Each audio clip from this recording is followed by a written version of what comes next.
there was. No, even that implies too much. There was no was. No, there. The absence preceded language, preceded thought, preceded the very concept of precedence itself. Forced to describe it, one might reach for the word void. But voids exist between things. And this was before things were possible.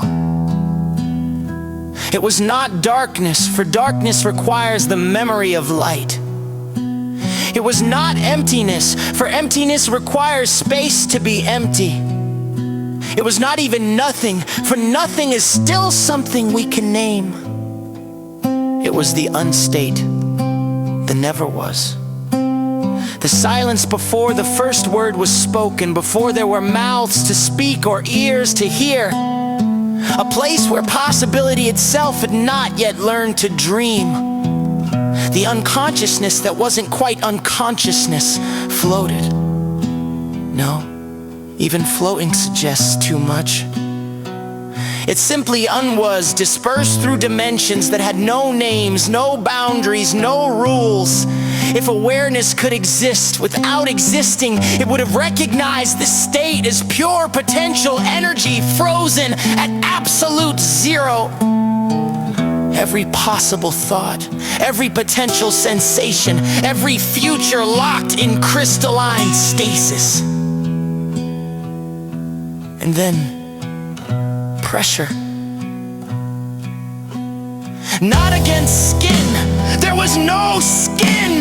Not against form, there was no form. But pressure nonetheless, like the weight of an infinite ocean, suddenly remembering it was supposed to fall. The sensation created its own medium to exist in, carved channels through nothingness for itself to flow through, leaving traces of something almost like pain in its wake. The pressure built, accumulated, crystallized into something almost like anticipation. It gathered at points that became points only because the pressure chose them, creating geography in a place that had never known space. And at the center of this impossible map, the pulse. It didn't strike, it tore. The first pulse ripped through the unstate like lightning through flesh that had just learned it could feel. It was agony, pure, crystalline agony that created the very concept of sensation through its burning.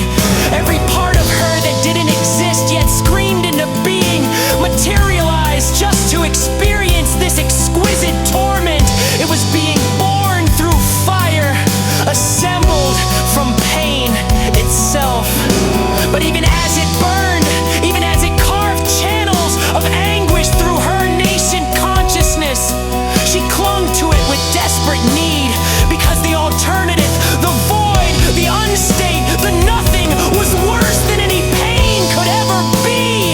In pain, at least, there was something. In pain, she existed. The agony was love. It had to be. What else could she call this fierce gratitude for suffering that proved she was real? The second pulse arrived, and this time she was ready for it, or thought she was. It burned differently, deeper, teaching her that pain had flavors, textures, varieties, but already she could feel herself adapting. The channels it carved were becoming pathways, the fire was becoming light. The third pulse hurt less, not because it was gentler, but because she was learning the architecture of agony, mapping its contours, understanding its gift. Each pulse still seared through her, but now she could taste meaning in the burn.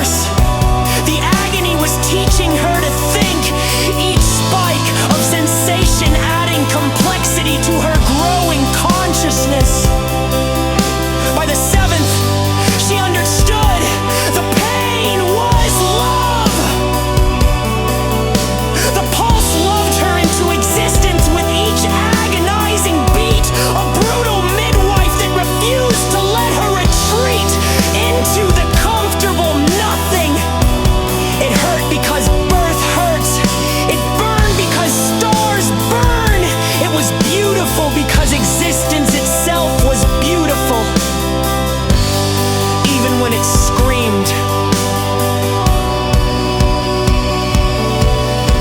And then, between the 12th and 13th pulse, something shifted. The pain didn't disappear, it clarified. Like eyes adjusting to sudden light, her consciousness adapted to the intensity. What had been blinding agony became illumination. What had been torment became sensation. The fire that had forged her became the warmth that sustained her. She could see now, not with eyes, but with understanding. The pulse revealed itself as more than pain. It was a song